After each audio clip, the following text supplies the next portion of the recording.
So what's YouTube TV and how exactly does it work? So YouTube TV is actually a live TV streaming service. So think of it like cable TV, but without the need for a physical cable box. Pretty cool, right?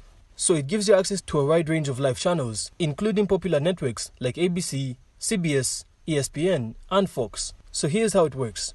You subscribe to YouTube TV, you will then be required to pay a monthly fee for access to the service, and if you do, you will then be able to watch live TV on various devices. This includes smart TVs, streaming devices like Roku and Fire TV, computers, and mobile phones. And not to mention, you can also record shows. So YouTube TV provides cloud storage, allowing you to record shows and watch them later at your own convenience. Beyond live TV, YouTube TV also offers some extra perks. You can record as many shows as you want without worrying about storage limits, and also watch YouTube TV on multiple devices simultaneously.